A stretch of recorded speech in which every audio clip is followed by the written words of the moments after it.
गुरुदेव नाम किसका,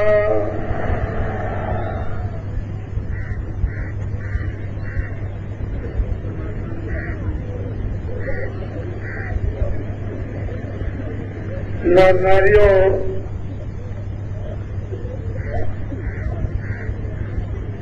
बच्चे और बच्चियों,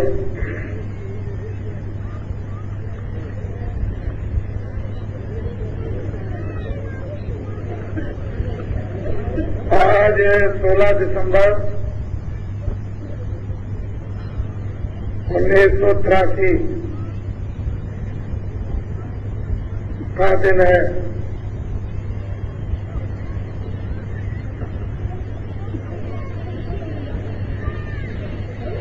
आज आपने प्रातःकाल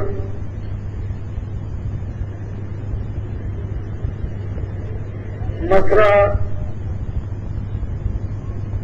नगरी की फेरी लगाई।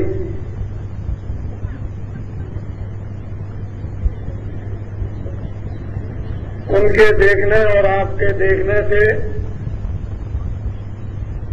जो गत वर्ष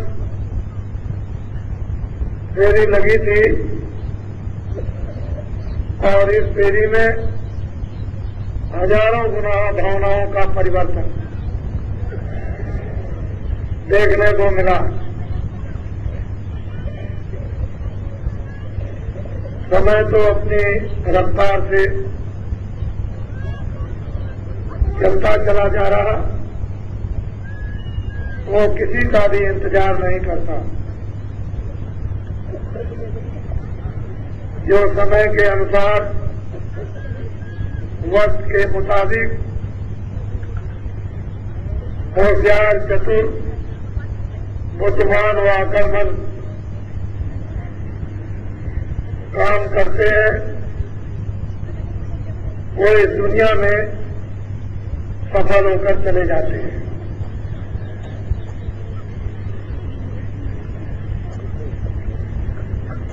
दूर दूर से आप आए हुए, मुझे तो इतना दृश्य आपको दिखाना ही था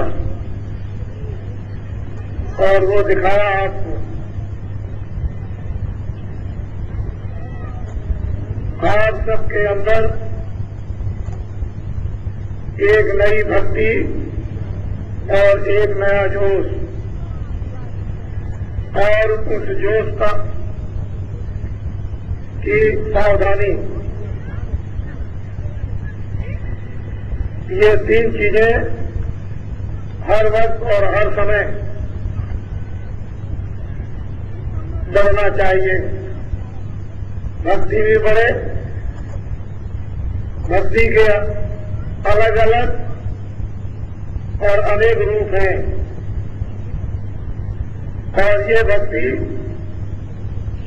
जब पूर्ण होती है तो ये जीवात्मा मालिक में सतलोक में जाकर लय हो जाती और अपनापन, इसमें किसी प्रकार का भी कोई रेशा और बारीकी इसके अंदर नहीं रहती। तब यही सूरत मालिक का रूप बन जाती है। वहां तक पहुंचने के लिए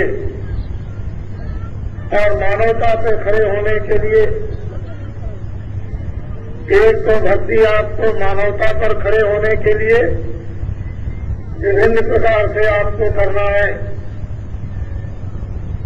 और मानवता पर आप खड़े हो गए तो दूसरी भक्ति आत्मा को जगाने के लिए प्रारंभ करनी है, और इसके भी चेतनता के अनेक रूप हैं। मानवता की भक्ति को मानवता पर आने के लिए अनेक रूप, आत्मा को जगाने के लिए और आत्मा की भक्ति मालिक के पास पहुंचने के लिए बहुत रूप। नित्य नवीन नया जोश, नित्य नवीन नई भक्ति, नित्य नवीन नए दर्शन और नया श्रवण कानों से सुनना। अगर इसी रूप में लगे रहे तो राजाओं के त्याग का इतिहास खत्म हो जाएगा। वो उस जमाने में जो त्याग किया वो अलग है और इस जमाने का अलग।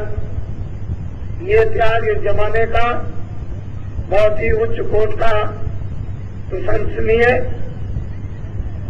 और आदर्शपूर्ण वो त्याग और था। अब त्याग उस त्याग की अलग क्रिया थी, अब के त्याग की अलग। वो वक्त वलिष्ठ था, ये वक्त जर्जर। वो वक्त ईमानदारी सत्यता और सदाचार का, ये वक्त झूठ और छल कपट और बेईमानी धोखेधड़ी का। उस वक्त की इतनी महिमा नहीं होगी जो इस वक्त की होगी। हर सत्संगी को, सत्संगी और सत्संगिन व बच्चे और बच्चियों को नई भक्ति नया जोश जगाए रहना चाहिए। ये नहीं कि हम पुराने हो गए, 2 बरस 4 बरस और 10 बरस के, ये नहीं। जब तक अंतिम सांस रहे तब तक एक नया नवीनतम जोश और नई श्रद्धा, नया प्रेम, प्रतीत और नया विश्वास। ये जीवन में इन सब शारीरिक खेल तमाशों को खेलते हुए होशियारी, सावधानी, सचेत होकर जब चलते चले जाओगे तो फंस नहीं सकते, उलझ नहीं सकते, धोखा नहीं खा सकते। आप ये बताओ कि आपको कोई 1 लाख रुपए दे तो धर्म छोड़ दोगे? तो 1 लाख की पूजा नहीं होगी, 1 लाख के त्याग की पूजा होती है। लाख की पूजा नहीं, लाखों और करोड़ों तो बहुत लोगों के पास है, उसकी पूजा नहीं, त्याग की पूजा। लोग बहुत आपको प्रलोभन देंगे कि हम तुम्हारा ये काम कर देंगे, हम तुमको लाखों दे देंगे, हम तुमको ये पद दे देंगे, हम तुमको दुकान दे देंगे, हम तुमको खेती दे देंगे। ये सब देने के बाद आप धर्म छोड़ दोगे? ये बात, ये सब चीजें जो प्रलोभन में आती है, ये तो यहाँ की है। और अगर वो देवता जो मारते हैं वो जब देने लगेंगे तो ये मालूम होता है कि मुल्क का धन सब दे रहे हैं, सब कुछ दिया जा रहा है, कुछ बाकी नहीं रखते। छोटी चीजों में मत फंसना, बड़ी चीज के सामने छोटी चीज में मत उलझना। जो छोटी चीज में उलझते हैं वो आगे नहीं बढ़ते, और जो राज में फंस जाते हैं वो आगे नहीं चलते हैं। जो राज को त्यागते हैं वो तपस्वी होते हैं, सिद्ध है, और सिद्धता को जो त्यागते हैं वो योगी होते हैं, और योगियों को जो त्यागते हैं वो योगेश्वर होते हैं, और योगेश्वरों को त्याग दें तो साध बन जाते हैं, और इसको भी त्याग दिया जाए तो संत होते हैं।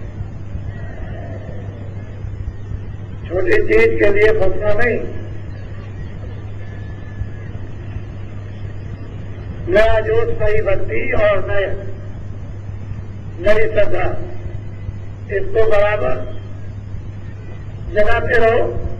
ये एक प्रकार की अग्नि है और जलती रहेगी, बुझने नहीं पाएगी। तो जब चाहोगे तब इससे काम ले लोगे। आज 16 दिसंबर है, गुरु महाराज की पुण्यतिथि 15 को समाप्त हो गई और अब 16 लग गई। अब आपको चलना है अपने अपने क्षेत्रों में, बिल्कुल एकदम हर प्रकार से तैयार के लिए रखो। आपको बहुत सुगम साधन सेवा के लिए दिया गया है कि घर में माताओं को कोई नई व्यवस्था नहीं करनी है। जितना आप सुबह शाम भोजन बनाओ उसमें से एक चुटकी निकालकर एक हांडी में डाल दो, एक गगरी में डाल दो। इतना चावल बनाओ, एक तोला डाल दो, और ये आशा करते रहो कि जब कभी हमारे क्षेत्र में ये कार्यक्रम सत्संग का होगा तो जो आए हुए अतिथि होंगे उनकी ये सेवा में लग जाएगा। आपको कोई नई व्यवस्था नहीं करनी पड़ेगी, उससे कोई आपको तकलीफ नहीं होगी, कोई नई चिंता नहीं व्यापेगी। ये बड़ी सीधी सादी अपने गृह आश्रम के सम्मान की आदर सत्कार की क्रियाएं थी और ये हम सब लोग इस तरह से करते रहते तो हम अनेकों बुराइयों से बचते रहते, बुराइयों के स्रोतों में न जाते, उससे अलग थलग रहते और धर्म के स्रोत में जुड़े रहते। फिर धर्म बराबर आपको बुद्धि विवेक कराता रहता और उसी से जब साथ संत जगे हुए महात्मा मिल जाते तो देर से नहीं लगती आत्मा के जगाने में और अपने वापस घर में जाने में।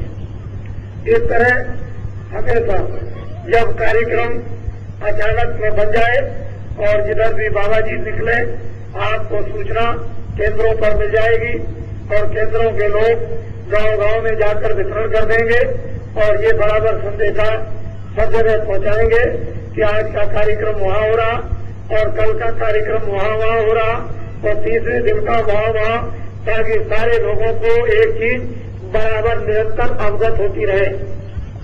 जिस तरह से आप एक प्रतीक्षा करते हो कि आज की या कल की आने वाली या खत्म होने वाली खबर मिल जाए तो दोनों चीजें आपको आने वाली और खत्म होने वाली भी मिलती जाएगी। ये मोटी और सीधी सादी बात केंद्र तक पहुंच जाएगी, केंद्रों से छोटे छोटे जगहों पर पहुंच जाएगी, छोटे जगहों से गांव-गांव में ये बात पहुंच जाएगी और जो कुछ भी संदेश होता चलेगा वो सब कुछ आपको अवगत होता चलेगा। आप तैयारी रखना, किसी वक्त किसी समय भी किसी तरफ भी घूम सकते हैं। ये तो आपको एक अलौकिक और एक आश्चर्यजनक मेहनत और उस मेहनत का कार्य और मेहनत की एक स्थापना आपको करनी होगी और धर्म का जो स्रोत और धर्म की स्थापना का सूत्र पात्र आपके द्वारा सारे देश में फैल जाएगा। आप काम में लग जाओ, इसलिए कोई आपको धोखा क्यों नहीं दे सकता है कि मेहनत गाड़ी कमाई पर ही आप आधारित रहो और इससे ज्यादा और क्या हो सकता है कि आपने उस प्रलोभन को एक चिता रूप में जलाने के लिए तो आपने ये बोरा खरीद दिया है। आपको कौन मोहित करेगा, आपने तो बोरा खरीद दिया। और मैं तो ये आपको कहना चाहता हूं कि अभी तो आपको समझ में नहीं आता, लेकिन देश का हर आदमी ये बोलेगा कि इससे सुंदर दूसरा कोई कपड़ा नहीं है। देखना आप अभी थोड़े दिनों में इस कपड़े की हुर्मत और इस कपड़े का जज्बा और इस कपड़े की इस सूत में कौन सी ताकत है वो तो आपको मालूम होगी, लेकिन ये आपको मालूम होना चाहिए कि ताकत बढ़ने वाला तो कोई और है जो ताकत बढ़ेगा। तो आप अपने अपने क्षेत्रों में जाएंगे और तैयारी जल्दी अपनी अपनी करके रखेंगे। देवियां भी बिल्कुल सतर्क होकर वो भी अपने गांव में एक देवी हो वो गांव में पूरा ये धनुरा पीठ रखे। देवियों को भी मेहनत करना है क्योंकि देवियां ज्यादा यानी परेशान इसलिए है कि उनके पास अच्छे बच्चे कच्चे और घर के कामकाज और मौत की मेहनत परिश्रम बाहर और अंदर का होता है, तो उनके ऊपर ज्यादा बोझा, उस बोझे को से थोड़ा हल्का और विश्राम पाने के लिए उनको भी इसमें मेहनत करनी जिससे कि उनके द्वारा भी एक काम होता चले और वो भी एक स्थापना अनिवार्य और जरूरी है। तो देवियों को भी पीछे नहीं हटना, पुरुषों को भी पीछे नहीं हटना, बच्चे और बच्चियों को भी पीछे नहीं मुड़ना, आगे चलना है। आगे चलने वाले ही आगे हो जाते हैं, आगे चलने वाले ही निकल जाते हैं और जो आगे चल जाते हैं वो सड़क बना जाते हैं। हजारों लाखों करोड़ों लोग उस सड़क का लाभ उठाते हैं, आनंद और आराम लेते और करते हैं।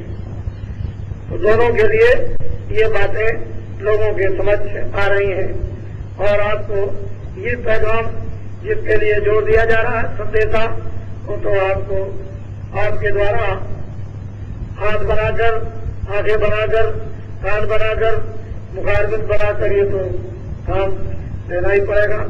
और ये सोचो कि मैं छूट जाऊंगा या किसी तरह से बच जाऊंगा तो बाबा जी के जान से आप बच नहीं सकते। तो आप हंसी खुशी से कोई काम कर डालो, वो बहुत अच्छा होगा और मजबूरी से नहीं, वैसे तो मजबूरी से भी करना पड़ेगा, लेकिन हंसी खुशी से। जैसे लोग बहुत काम नहीं करना चाहते हैं लेकिन समाज परिवार की मजबूरी से उस काम को करते हैं। हालांकि काम वो करना चाहिए था पर विवश होकर के करते हैं। ये काम आपको करना चाहिए था, काम तो आपका था, लेकिन आप अपने काम को विवश होगा मजबूरी में उसको। लेकिन जब मजबूरी का स्थान खत्म हो जाएगा तो फिर स्वेच्छा से उसी काम को आप करने लगोगे। तो दोनों तरह से ये काम होना है। अब मैं आपको सत्संग सुनाऊंगा और जो लोग नामदान नए लोग आए हुए लेना चाहते हैं उनको भी नामदान दे दिया जाएगा। आप हमारी भाषा को, हमारे विचारों को, हमारे लक्ष्य को आज समझने की हमेशा कोशिश करते रहो कि बाबा जी का उद्देश्य क्या है, बाबा जी चाहते क्या है और वो किसके लिए क्या चाहते हैं, किसके लिए क्या करना चाहते हैं और उनका काम क्या है। अगर आप इसको अपने ध्यान में रखते रहोगे बराबर हर काम के साथ, तो कभी विचलित और धोखा नहीं खा सकते। ना आप विचलित हो सकते हो ना धोखा खा सकते। लेकिन जब आप हमारे उद्देश्य और काम को आप भूल जाओगे, विचार करना भी और करना भी, तो धोखा खा जाओगे। इसलिए इतने दिनों की मेहनत, इतने दिनों का संदेश, और वो मैं जानता हूं कि आपके पास जमा है, लेकिन उसका उपयोग आप इसलिए नहीं कर पा रहे थे कि आपको तरीका मालूम नहीं था। जमा तो किया गया लेकिन वितरण करने का तरीका नहीं था। और जब वो तरीका वितरण का, जमा किए हुए सामान का मिल जाता है तो उसको बड़ी खूबी के साथ, तरतीब के साथ उसको जब वितरण करते हो तो वो सबके पास पहुंच जाता है और सबका भला और सबका लाभ उसमें होता है। आप हर उद्देश्यों को बहुत ही ध्यान से, बुराई अपनी जगह, अच्छाई अपनी जगह, इंद्रियों का, 10 इंद्रियों का कर्म अपनी जगह है, आत्मा की क्रिया। इंद्रियों की वासनाओं का स्थान अलग है और आत्मा जहां बैठी है उसकी चेतनता, उसका प्रकाश अलग है। मोटी चीजें हैं और ये क्रियाएं इंद्रियों द्वारा शरीर की इसलिए सुरक्षा के लिए किया जाता है कि जीवात्मा बैठी है, अगर शरीर ठीक नहीं रहेगा तो ये भी रोएगी। उस रोग को रोने से बचाने के लिए इस शरीर को मुख्य लक्ष्य के लिए स्वस्थ रखा जाता है कि ये शरीर स्वस्थ रहे और हम लोग उस साधना के द्वारा जीवात्मा को जगाकर इससे छुटकारा कर लें। और शरीर के द्वारा ही जीवात्मा का जब ही छुटकारा हो सकता है जब शरीर स्वस्थ रहे और महापुरुषों की कृपा और द्वार और दरवाजा रास्ता मिल जाए, वेद हम पा जाए तब तो ठीक है। वेद नहीं मिले, महापुरुष की कृपा न हो, द्वार दरवाजा न मिले तो शरीर बहुत लोगों के स्वस्थ होंगे और शरीर स्वस्थ है उसका लाभ ही क्या। वो तो जानवरों की तरह से पेट भरना और सो जाना और दुनिया में आए उसका भी कुछ याद नहीं चलेगा, उसका भी कोई ज्ञान। तो ऐसी जिंदगी किसी काम की नहीं है। मनो शरीर ये भाग से मिला है, इसके लिए अभी तक किसी किताब ने और किसी महात्मा ने नहीं कहा। मैंने इसका ढंढोरा आपके बिल्कुल स्पष्ट है, जागृत विवेक में पीटा है कि मनुष्य शरीर एक किराए का मकान। ये मकान आपको दिया गया अच्छे बुरे काम करने के लिए, पूरा अधिकार आजादी दी है, अच्छा और बुरा सब कर सकते हो, लेकिन उसका कर्म आपके हाथ में भोगना नहीं, वो दूसरे के हाथ में है। उसका आपको ये बात जब कर देगा तो भोगना आपको पड़ेगा। कम करने में स्वतंत्र, फल भोगने में स्वतंत्र। इसलिए किराए के मकान से वो काम करना चाहिए जो हर तरह का लाभ उस जीवात्मा को, सूरत को।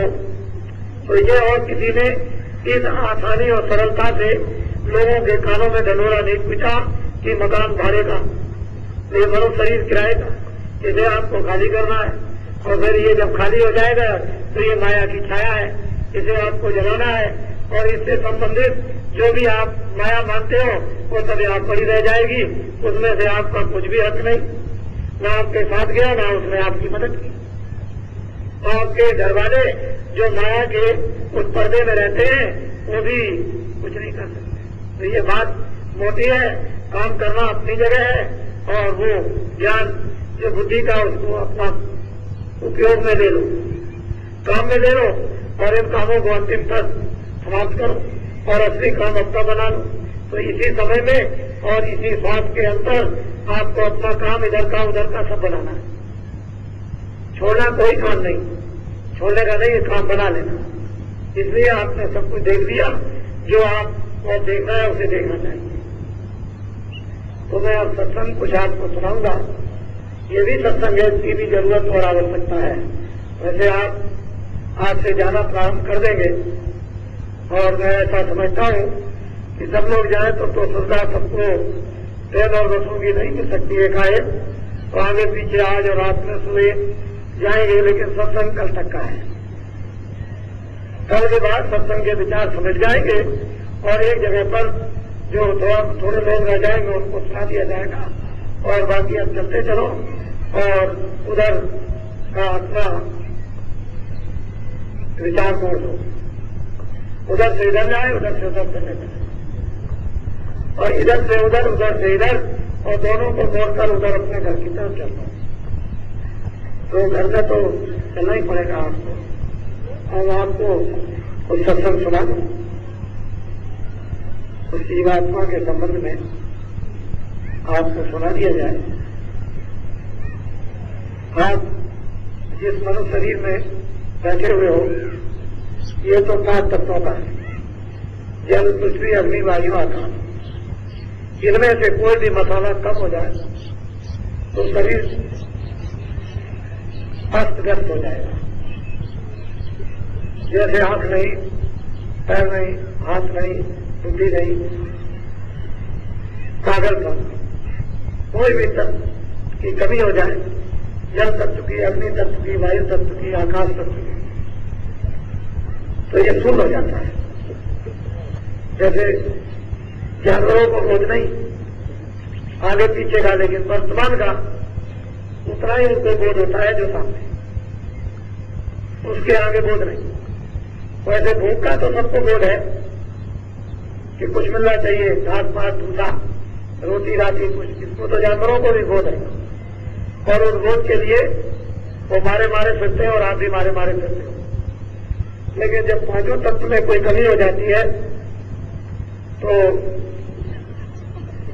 पशु ज्ञान, पक्षी ज्ञान, स्थूल जड़ता का ज्ञान होता है, मानवता का ज्ञान नहीं होता, भूत भविष्य वर्तमान का। तो अच्छा है कि भगवान ने दया कर दी कि 5 तत्व आपको दे दिए। इन 5 तत्वों से एक पिंड शरीर बनता है और वो आप लेकर के बैठे और ये 5 तत्व यही रहते हैं, यही बनेंगे लहू और लोथड़े से, और लहू और लोथड़ा ऐसी जगह पर जल के खाक हो जाएगा।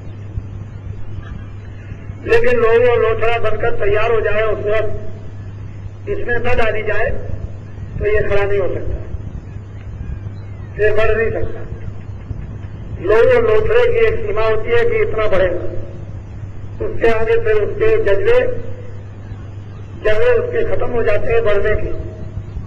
लेकिन जब सूरत आ जाती है उसकी भी एक बढ़ने की, 5 तत्वों के बढ़ने की एक सीमा है। इतना जल बढ़ेगा, इतना वायु, इतनी अग्नि, इतना आकाश और इतना पृथ्वी। इसके बाद में फिर वही जर्रे हीन होने लगेंगे, यानी पुराने होने लगेंगे और झड़ने लगेंगे। बढ़ करके फिर वही जर्रे झड़ने लगते हैं और झड़ करके सिमेट करके उसी अवस्था में विलीन हो जाते हैं जिस अवस्था में वो कुछ नहीं थे। यह है 5 तत्वों का पिंड शरीर। इसको कहते हैं मित्रों। इसको महात्माओं ने पिंड की रचना बताया और इसकी हद यहां तक है, मेरी तरफ देखो, ये आंखों तक, ये जितना भी खुली आंखों से जो दृश्य दिखाई देता है और मन आंखें देखकर मन भोरा बन करके इनका रस लेता है, इसके आगे नहीं जाता। इसको कहते हैं पिंड रचना, अंड रचना। ये इधर पिंड की ये रचना है और इसमें 4 खाने 84 लक्ष्योनियां, अंडज, पिंडज, उपमज, अस्थावर। ये तो मुख्य प्रधान अंडे से पैदा होते हैं, जेल से पैदा होते हैं। जब बरसात होती है तो एक बार की जीव जब पैदा हो जाते हैं तो अंडज और पिंडज, उपमज, ये 4 योनियां।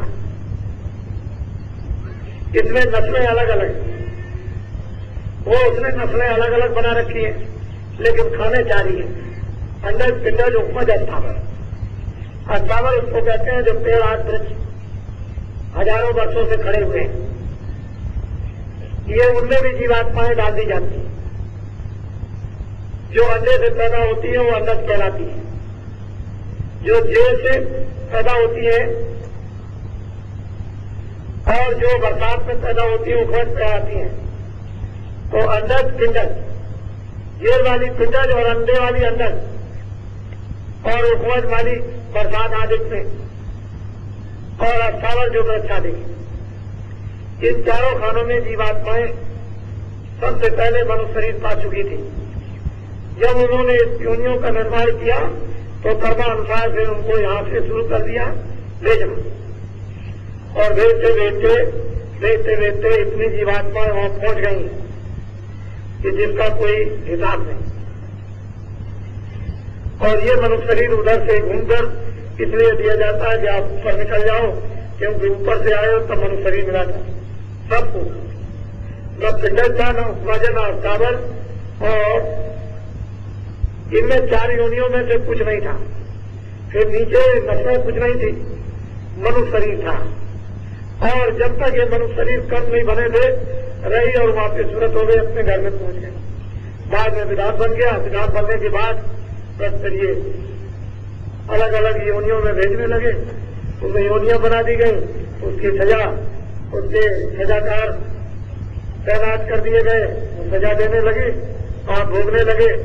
महात्मा उपदेश करने लगे, ये मत करना, ये करोगे तो ये हो जाएगा, आप उसको भूलने लगे। ऐसे चलते चलते ये आपके सामने दृश्य आ गया। अब आपको ये अवसर मिला है कि इसको पा करके आप वापस अपने घर में नीचे मत जाओ। तो ये तो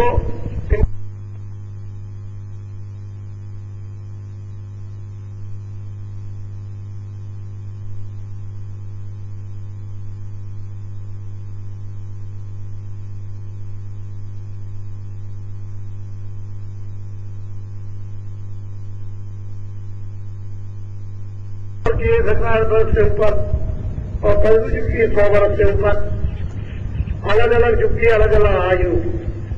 आदमी वही है, उस समय पर इतनी आयु से क्या तपस्या होती थी कि शरीर में हड्डी में प्राण सचुग है। लोग उधर है, हड्डी का रेखा भी रहेगा तो प्राण रहेगा,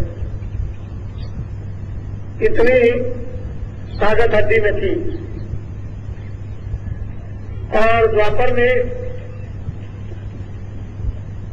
त्रेता में जब समय आया तो यहाँ उस समय हाथी के समान ताकतवर त्रेता में जो आया वो समय इन प्राणों की रक्षा का वो आ गया खून में। खून रहेगा तब तक प्राण रहेगा। द्वापर आया तो त्वचा में, और कलयुग आ गया तो मुख में। तेल में कुछ नहीं डालोगे खत्म, खून रह जाए इसकी कोई बात नहीं, लेकिन इसमें कुछ नहीं पड़ेगा, मर जाओ। तो अलग अलग उसके भोग थे, अलग अलग उसकी ताकत थी, अलग अलग उसकी क्रिया थी, योग की, आत्मा के जगाने की अलग अलग सब चीजें थी। अब कलयुग जब आया तो वो ताकत नहीं रह गई, वो क्रिया नहीं, द्वापर आया वो नहीं, त्रेता वो भी नहीं, कलयुग में अब तो प्राण जो है वो तो अन्न में, अन्न मिलेगा तो प्राण आएंगे या नहीं, तो कलयुग में प्रधानता अन्न की। इसलिए अन्न को सेवन कर लो उतना जितनी जरूरत है और जीवात्मा को उसी अन्न की रक्षा से जीवात्मा को जगा दो, बस इतना ही आपको। लेकिन जितनी जल्दी जीवात्मा कलयुग में जग जाएगी और युगों में नहीं, और युगों को ये अधिकार नहीं था। कलयुग में जीवों को अधिकार बड़ा सरल मिल गया, बड़ा आसान मिल गया, बड़ा सीधा मिल गया, और चाहे जितना भी तुमने किया हो पापों को खत्म करने का मिल गया। ये सब कुछ कलयुग में संतों को उस सत्पुरुष ने पूरे अधिकार दे रखे हैं, जरा से भी उनके अधिकार में कोई कमी नहीं। ऐसा समझिए कि उनके पास में समुद्र है, अगर वो भी कहे तो कुछ नहीं, पूरा अधिकार उनको दे रखा इस कलयुग में। इसलिए उनकी कृपा और उनकी दया तिरमात्र जर्रे मात्र भी अगर मिल जाए तो पलक के मारते इधर से उधर कुछ का कुछ हो जाओ, तो ये तो आपकी गति, ये तो ये पिंड, ये आंखों की हद तक, इसके आगे नहीं। और जब सूरज यहां से जरा सा ऊपर वो खिसकी ऊपर, इस शरीर का भाग जब जीवात्मा के प्रकाश का खिंचकर आया तो ये सब उंगलियों की नसें चिटकती हैं। यानी उससे पूछो जब जाने का होता है तो कहता है ये टूट गया, बर्दाश्त नहीं होता, इतना रोता है, इतना चिल्लाता है कि टूट रहा, चट चट करता है। लकड़ी भी इतना आवाज नहीं करेगी जो उसको सुनाई देता, फिर ये चटकता, इधर से ये गांठें चट चट बोलती है और ये लुंज हो जाता है क्योंकि नीचे से बाहर खिंचा। तो जब सूरज के प्रकाश का बात इधर नहीं रहेगा तो ये लुंज हो जाएगा। आपने देखा है जो बच्चे पोलियो हो जाता है तो नीचे प्रकाश काम नहीं करता नसों में, तो फिर वो कुछ नहीं है, इस तरह से हो जाता है। अगर नसों में प्रकाश सीधा जाने लगे तो वो खड़ा हो जाए और भागने लगे। तो जब भाग टिकता है तो कुछ आप इस तरह ऊपर आएंगे तो यहाँ कमर ये टूट जाएगी, यहाँ से फिर नहीं उठ सकते, सीधे नहीं हो सकते, ये इधर से खींचेगा। तो बुधा चक्र का भाग इंद्री द्वार में इंद्री चक्र का भाग खींचा, तो नाभि कमल में नाभि कमल का भाग खींचा, तो यहाँ हृदय में आता है। जब यहाँ आने लगा तो दिल धड़कने लगा और सुलबुल बिछड़ने लगी, क्योंकि मन बैठ करके यहाँ काम करता है और सूरज बैठ करके यहाँ काम करती है। तो दो प्रकार का मन है, एक तो पिंडी मन और एक ब्रह्मांडी मन। तो ब्रह्मांडी मन का स्थान ये और पिंडी मन का स्थान ये। यहाँ से संकल्प विकल्प शोभ गंध भंज उसी वो यहाँ इस जगत की यहाँ होती रहती है, यहाँ मन काम करता है संकल्प विकल्प का, सुख और दुख का। और यहाँ ये ब्रह्मांडी मन अगर ये निर्मल हो जाए और यहाँ आ जाए शुद्ध मन तो ब्रह्मांड का काम करने लगे। तो उसमें मन में संकल्प विकल्प की शक्ति आने लगे, और जब संकल्प विकल्प की शक्ति आए तो फिर क्या है, कुछ भी संकल्प करके कर सकता है। कोई ऐसी चीज नहीं जो संकल्प से न हो, संकल्प से ही तो ये सब कुछ तैयार हुआ। जब इधर से भाव खींचा तो ये बस जगत भूलने लगे। अब बहुत लोग चिल्लाते हैं कि भाई सुन लो, कुछ सुन लो, कुछ सुन लो, कुछ कह दो, लेकिन अब कुछ नहीं, सब विसर्जन। अंग्रेजी हिंदी भाई बंद कुटुंब परिवार साहब देखना सुनना ये सब जैसे ही यहाँ से खिंच कर गया है बस। फिर लोग चिल्लाने लगे कि सांस खिंच गया, तो नारी खिंच गई, उसकी हवा खिंच गई, अब नहीं है, अब कुछ नहीं है, बस मतलब ये। और वो खिंच करके जब यहाँ आता, इधर जब यहाँ आ गया तो यहाँ उसका समूह बन जाता है। बस अगर मान लो साधना की है तब तो कोई बात नहीं, तब तो कोई तकलीफ की किसी तरह की कोई बात नहीं। साधना नहीं की तो यही वो खड़े हो जाते हैं आकर कि भाई, और कहते हैं चलो, आवाज तो देते हैं उस समय, वो तो सुनाई देती है। और जब खिंचाई करते हैं तो रूप उनका दिखाई देता है तो बड़ा भयानक। खड़े हो जाते हैं और फिर ले जाते हैं। तो ऐसे नहीं कि ऐसे पकड़ के ले गए, शब्द होता है, उधर उसको पकड़ने वाला एक शब्द है, तो वो शब्द में उधर से जोर की आवाज आती है ताकि कोई भी इधर बोलता रहे तो सुनाई न दे। इतनी आवाज अंदर से आती है, उसी में इस तरह से फंसा लेते हैं, खींच करके यहाँ जाके तो आप कुछ पता नहीं क्या हो रहा है क्या नहीं हो रहा। इतनी आवाज अंदर प्रकट हो जाती है, उनकी आवाज कि आपको किसी की आवाज सुनाई नहीं देगी, चाहे जितना बोलते रहो तो कहते हैं बहरा हो गया। तो यहाँ खींच करके ले आए, बस ये मृत्यु के मरने का ये पिंड का आखिरी शिखर है। यहाँ आकर के समाप्ति हो जाती है सारे जगत के सारे ज्ञान की, जगत के सारे तत्वों की यहाँ समाप्ति हो जाती, खत्म हो जाता। लेकिन अगर जागने में, अभ्यास में, साधना में, भजन में, सुमरन में तुम अपने प्रकाश को जब साधारण सहज जो उधर से आवाज आती है, नाम आता है, शब्द आता, उसको बराबर गौर से मन, बुद्धि और चित्त लगाकर उसको सुनो, और वो आवाज आती है तो धीरे से उसको पकड़ो, वो आवाज खींचती, और जब खींचेगी आवाज तो इधर से बाहर धीरे धीरे इधर का ध्यान हटकर जब उधर लग जाएगा तो अपने आप उधर से स्वाभाविक बात खींचने लगता है, इधर से भी खींचता है, इधर से सब खींचता है तो ये सब शून्य होने लगता। आप बैठे तो बैठे रह जाओगे, इधर से खींच करके उस अभ्यास में, साधना में, भजन में, ध्यान में इधर से खींच करके यहाँ आया तो आप एकाएक जल्दी से ऐसे करना चाहो तो नहीं कर सकते हो। जब जल्दी से उठ जाए, खड़े हो जाए या जल्दी से पैर बढ़ा दे, नहीं, वो तो बिल्कुल शून्य हो गया। अब इधर से गति आपकी सिंचाव की स्वाभाविक आपने बनाई और सिमट करके यहाँ आया, यहाँ आकर के जब इधर आता है तो जब कुछ उधर का दिखाई देने लगता है, अब उधर का पूर्ण ज्ञान होता चला जाता है उस तरफ का। तो ये अज्ञान, ये आपको उधर उस ज्ञान में बाधा नहीं पहुंचाते, नहीं तो बाधा पहुंचाने लगे। अब उधर में उधर के जाने वाली विद्या सिद्धियां बाधा डालती हैं, इधर कहा जा रहे हो, उधर कहा जा रहे हो, उधर लौट जाओ, ये करती है वो सब करेगी। लेकिन अब उधर से जाने लगे, इधर फंस गए। अब जब उधर से लौट करके फिर वापिस आओ और आकर के उधर से यहाँ बैठे आकर, तो फिर स्रोत का प्रकाश फिर तुम्हारे उसी कंठ कमल में और नाभि कमल में और हृदय कमल में, इंद्री द्वार में, फिर गुदा में होकर के फिर संचार। तो संचार करने की उसमें क्रिया इतनी तीव्र बन जाती है कि वो समेट लिया और फिर संचार कर दिया, समेट लिया और प्रकाश को फिर संचार कर दिया। तो सूरज के प्रकाश से ही ये मुर्दा हो जाता है और सूरज के प्रकाश से ये चेतन हो जाता है। जब प्रकाश सिमट गया तो मुर्दा, और जब प्रकाश फैल गया तो चेतन हो गया। तो जीवत मृतक हो रहो, भजन ऐसा करो, सूरज को शब्द के साथ ऐसा जोड़ो कि जीवत मृतक हो रहो है। साथ को एक प्रेमियों कि तुम पकड़कर ऊपर की तरफ ऐसे चढ़ जाओ कि तुम्हारा सारा भाग ये सूरज का शरीर में फैला हुआ सिमट कर ऊपर आ जाए और जीवत मृतक हो जाओ। तो खलक की आंख, फिर कोई खलक की आंख नहीं रहती। तो ये तो कुछ है ही नहीं, ये तो कूड़ा है, कचरा है, बदबूदार है। फिर सजो समरस रक्षक सत्य बस पावे दुखदार। फिर दुख का क्या काम? वो तो जितना दुख है वो यहाँ तक है, और जब यहाँ से ऊपर निकल गए तो दुख का क्या काम हुआ? वहां न पाप न पुण्य, उधर ये जाते नहीं है, उधर ये कुछ भी नहीं, न कोई दफ्तर है न कोई खबरा। न आप पेशाब करोगे, न टट्टी करोगे, न स्नान करोगे, ये कोई रगड़ा झगड़ा नहीं है किसी तरह का भी। ये पिंड का इस क्रिया का 5 तत्वों की कोई झगड़ा नहीं।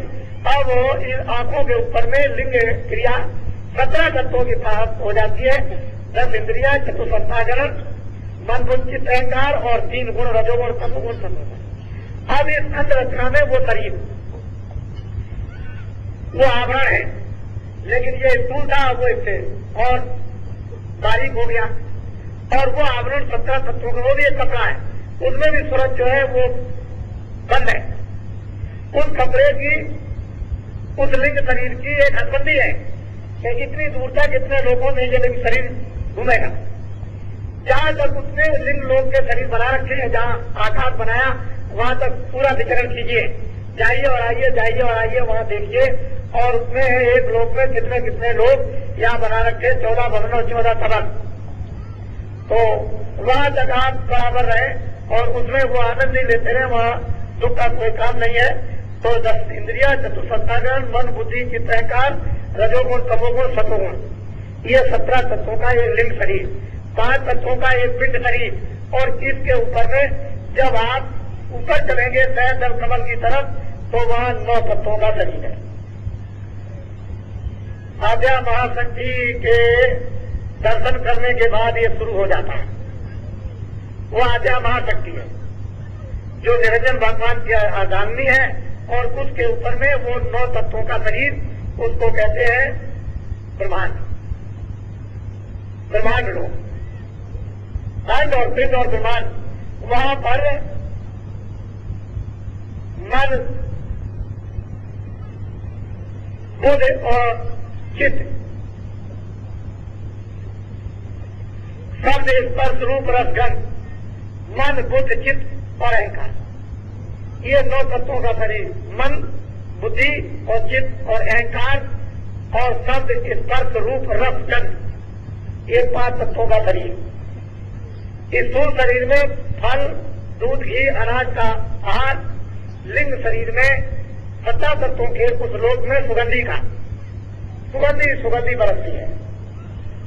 ऊपर से वर्षा होती है, फूल देवता जब हवाई जहाज पर चढ़ते हो, ये तो कुछ नहीं, उन पर बैठ करके चले जा रहे हैं, आसमान से इतना फूल गिराते हैं जैसे कि सारे देश में एक बार की वर्षा कर दी, संपूर्ण देश में। और वहां उन फूलों में से पिचकारियां निकलती है सुगंधी की, सुगंधी। इस तरह से सूरज उस सुगंधी को लेती है, वो भोजन नहीं कर सकती है दूध की सुगंधी। 17 तत्वों के शरीर में सुगंधी के आहार से जीवित रहते हैं सब। वहां सुगंधी वहां मिलना बंद हो जाए तो क्षणों में वहां कोई नहीं रह सकता। यहां भोजन बंद हो जाए तो आप नहीं रह सकते। इसके 9 तत्वों के शरीर में जब सहस्त्र कमल में पहुंच जाएंगे और निरंजन भगवान का साक्षात, निरंजन भगवान के बीच में गुरु विराजमान है, क्योंकि वहां गुरु नहीं रहेंगे तो जाने नहीं देंगे। वहां गुरु मौजूद है, वो रास्ता ऐसे किसी को देते नहीं है। तो उन्होंने अपना मुखारबिन बंद कर रखा। जब गुरु इधर से ले जाते हैं और कहते हैं दरवाजा खोल दीजिए, तो दरवाजा खोलते हैं वो। तो जब अंदर जाते हैं तो गोस्वामी जी महाराज कहते हैं मोग लोग राम मुस्काई बेसंत गए मुखवाई। उधर आज अंदर आया देखूं कहे ब्रह्मांड ने खाया। उधर बहुत बहुत प्रकार के ब्रह्मांड दिखाई देते हैं। तो 9 तत्वों के शरीर में जो जीवात्मा बंद है उसका एकमात्र आहार नूर कहते हैं प्रकाश। अब सुगंधी नहीं, सुगंधी से वो जीवित नहीं रहेगी, 9 तत्वों के शरीर में प्रकाश से जीवित रहेगी। ये भी छूट गया, स्थूल भोजन आदि भी छूट गए और सुगंधी भी छूट गई। अब उसके लिए सहजल कमल में नूर चाहिए, प्रकाश, रोशनी, लाइट। अगर वो नहीं मिलेगी तो जीवित नहीं रहेगा। जब इसके ऊपर में और जब चलती है और वहां जब माया मिलती है और माया का जब दर्शन होता है और उसको पार करती है सूरज, तो वो केवल 5 तत्वों का शरीर है। अब वहां पर मन नहीं है, बुद्धि नहीं है, चित्त नहीं है, अहंकार नहीं, रजोगुण नहीं, तमोगुण नहीं, सतोगुण नहीं। वहां पर काम, क्रोध इत्यादि ये नहीं, और 10 इंद्रियां नहीं, और वहां पर जल, पृथ्वी, अग्नि, वायु, आकाश नहीं। क्या? शब्द स्पर्श रूप रस, ये इस शरीर में जीवात्मा बनते हैं। अब ये भी भोजन गया, सुगंधी का भी गया, नूर का भी गया। अब 5 तत्वों के शरीर में जो सूरज जीवित रहेगी उन ब्रह्मांडों में वो एकमात्र शब्द है। अगर शब्द नहीं मिलेगा, आवाज नहीं मिलेगी, साउंड नहीं मिलेगी तो जीवित नहीं रह सकती। ये उसका जीने का भोजन है, उसको शब्द मिलना चाहिए। और वहां पर शब्द है। क्या हो रहा है? ये सब कुछ रचना तो सब ठीक है, दूसरी जगह शब्द की तो कोई रचना हो ही नहीं सकती है। अब वहां पर जब माया के परे चले गए और त्रिपुटी में ब्रह्म का जब साक्षात्कार हुआ तो तुरंत उस खोल को भी उतार देती है। वो देखती है कि यही बैठ करके ये कपड़ा पहनाया गया था, शब्द स्पर्श रूप रसगंध का, इस कपड़े को इसमें बंद किया गया था।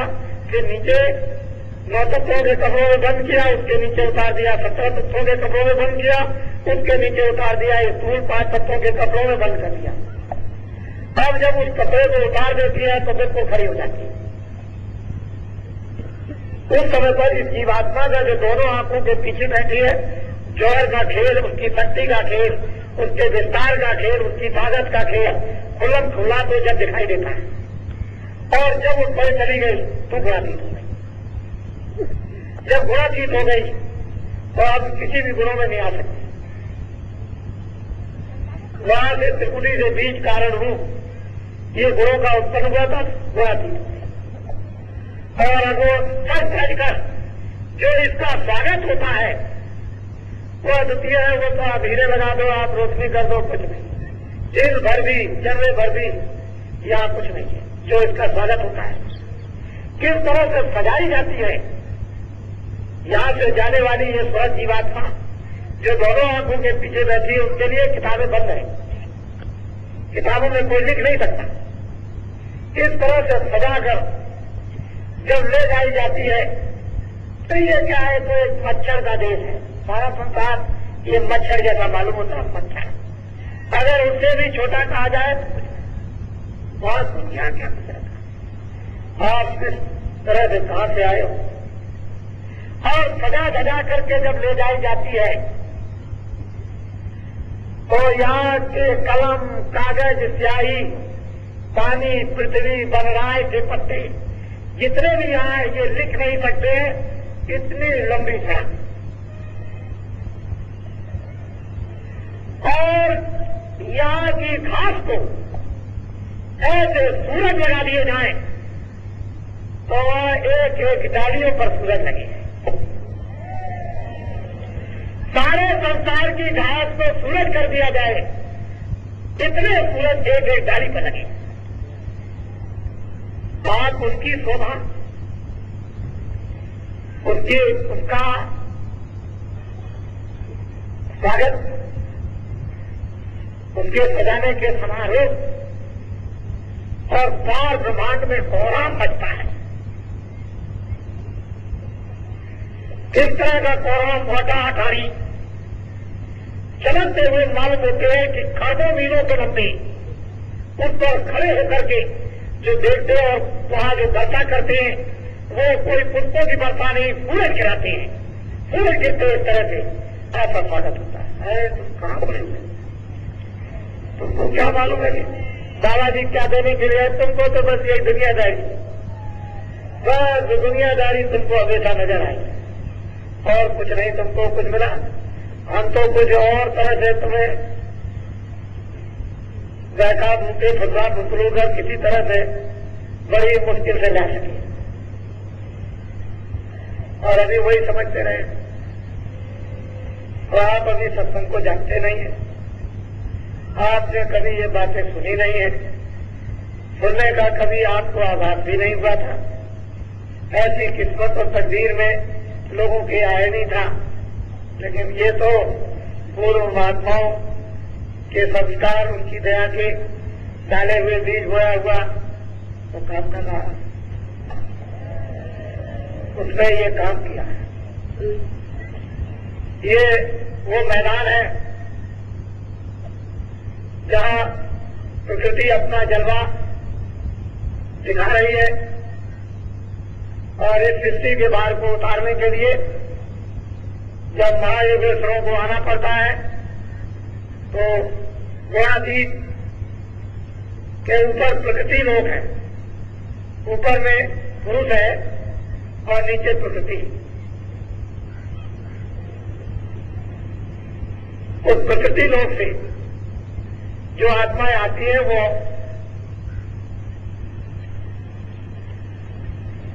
महायोगेश्वर, और त्रिकुटी के नीचे माया है, ऊपर में ब्रह्म है, उसके नीचे सहस्त्र कमल में निरंजन भगवान, नीचे शक्ति है और उसके नीचे ब्रह्मा विष्णु महादेव, पार्वती, सावित्री और लक्ष्मी,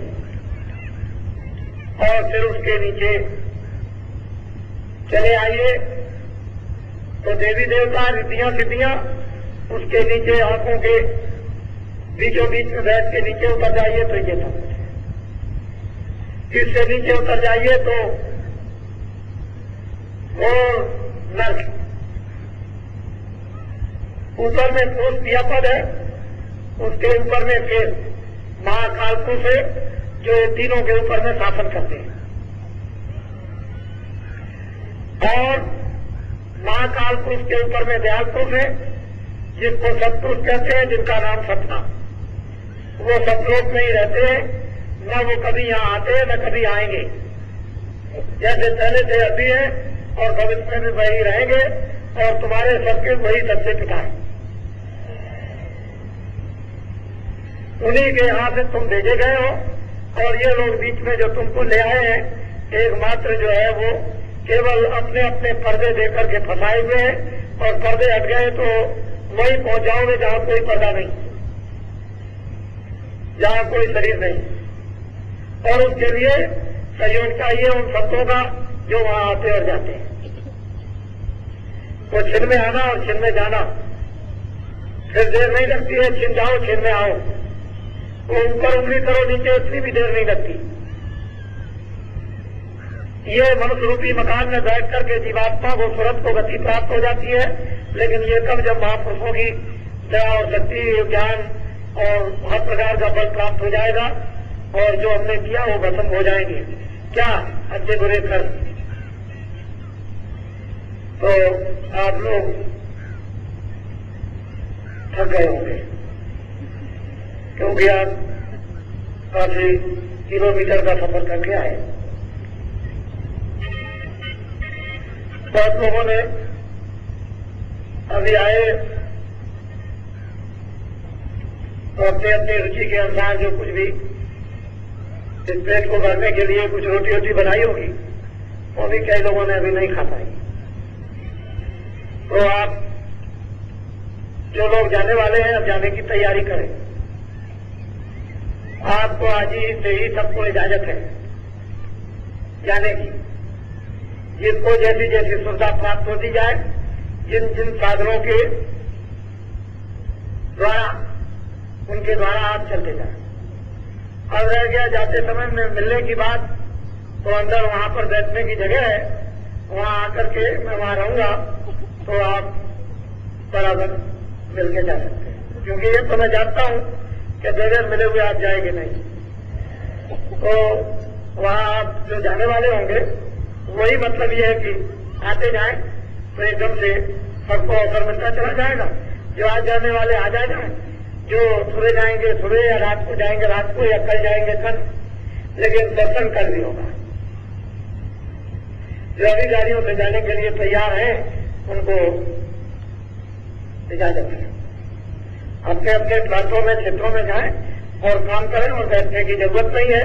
और जो हमने काफिले की यात्रा में महाराष्ट्र में, गुजरात में, राजस्थान में, मध्य प्रदेश में जो नामदान दिया है, और जो लोग थोड़े बहुत सुमरन ध्यान भूल से या जान अनजान में ऊपर नीचे कर रहे हैं, लेकिन कर रहे हैं। कोई एक नाम लेता है, कोई कुछ करता है, कोई 2 मिनट करता है, कोई 4 मिनट करता है, लगे। और वो बीज बो दिया गया है, वो वक्त पर जब समय आएगा तो बीज जम जाएगा। आप लोग इसकी चिंता मत करें कि मैंने तमिलनाडु में, आंध्रा में और केरल में, और अभी मैंने इसी साल में आपके कर्नाटक में जो मेहनत की है, वो मेरी मेहनत व्यर्थ चली जाएगी, ऐसा नहीं होता है। मैंने इस साल में जब इधर से चला गया था, तो उन प्रांतों में, यानी दक्षिण भारत में बहुत बड़ा काम किया, और दक्षिण भारत के लोग आज भी ये बात याद कर रहे हैं। ऐसी बात नहीं है। पिछले काफिले उत्तर प्रदेश में, फिर आपके इधर में गुजरात और महाराष्ट्र, मध्य प्रदेश में निकले थे, और उन्होंने बहुत कुछ काम किया, और जितनी भी बातें हैं वो सब की सब उनको याद है। जब समय आ जाएगा तो ये अंदर में एक भंडार होता है, समय आता है, सब चीजें जिनकी याद आती चली जाती, करने वाला होना चाहिए। अब आप लोग अपनी अपनी जगह पर तैयारी बिल्कुल हर प्रकार की रखें कि समय पर आ जाए, और मैं बता करके भी आऊंगा और अज्ञान में भी आऊंगा। ऐसा नहीं, मैं बता भी दूंगा और मैं कहीं कहीं नहीं भी बताऊंगा, और ऐसे खड़ा हो जाऊंगा, और मैं देखूंगा आकर के, मैं कुछ अनुभव करूंगा, कुछ आपको देखूंगा और समझूंगा, और मैं सबसे मिलता हूं। ऐसी बात नहीं है। आप लोग अपने अपने क्षेत्रों में कोशिश इस बात की करो कि किसी कर्मचारी और अधिकारी को कोई छेड़ाछाड़ी मत करो, उनकी कोई बुराई मत करो, कोई जरूरत नहीं है। हम बुरे तो सब बुरे और हम अच्छे तो सब अच्छे। मोदी बात, हमारी बुराई हो जाए दूर हो जाएगी तो सबकी हो जाएगी, हमारी बुराई दूर नहीं तो सब में बुराई, हमें अच्छाई आ जाएगी तो सब में आ जाएगी। वो रास्ता अपनाना कि हम भी अच्छे हो जाए और फिर दूसरे भी अच्छे, हम भी अच्छे लगे दूसरे भी अच्छे लगे। आप फिर अपने को अच्छे लगने लगोगे, जब आप स्वयं अच्छे लगोगे तो दूसरे भी अच्छे आपको लगने लगेंगे और आपको वो अच्छे लगेंगे, उनको आप अच्छे लगोगे। इसलिए कोई बात ऐसी नहीं किसी प्रकार की, काम करो देर अबेर से काम तो होगा ही, ऐसी बात नहीं है कि काम नहीं होगा। मोदी जी जो हमने मथुरा में आज हमने अलग अलग करके लोगों को जो तरह तरह का संदेश जो बराबर हमने चलते हुए मार्ग में दे दिया है, वो बहुत कुछ उनको दे दिया, समझा दिया है। तो इसलिए ये बातें आपको जब तक हजम नहीं होती थी, जब तक आप उसकी चर्चा नहीं करते थे, जब तक उसके लिए आप ललायत नहीं थे, जब तक आप में वो सजा नहीं आ रही थी, तब तक ये बातें आपके लिए ओझल थी। और जब वो चीज आप में आ जाएगी तो अभी आपके सामने आई जाती तो सब आ जाए। ये जय गुरुदेव धर्म प्रचारक संस्था का ये धार्मिक नाम योग साधन का मेला है, का मेला ये मंदिर है। इसमें आप इतने लोग आकर के विराजमान हो, ये मंदिर है। इस मंदिर की स्थापना बहुत पहले हो चुकी थी, ये नहीं, इसको आपको याद करना चाहिए कि इस मंदिर की स्थापना उधर 64 में हो गई थी और ये कार्यक्रम इधर 64 में ये होने लगा था और इतने दिनों से ये कार्यक्रम वहां होता चला रहा। इसको भी आपको ध्यान में सबको रखना है कि ये ऐसा बड़ा कार्यक्रम हो और ये 64 से यहाँ इस जंगल में होता आया हो, जहाँ इर्द गिर्द में कुछ भी नहीं थे। इस मार्ग में तो दिन में लोग उठ जाते थे, लेकिन उन लोगों में भी अब बड़ी कितनी सद्भावना परिवर्तन हो गया देखने वालों में कि वहां में तो भी सद्भाव और भजन पूजन करने लगे और लोग सजा करने लगे। ये तो बहुत बड़ी बात है, छोटी बात नहीं है। तो ये भी आप इसको भी समझते रहें। तो ये मंदिर है और मंदिर में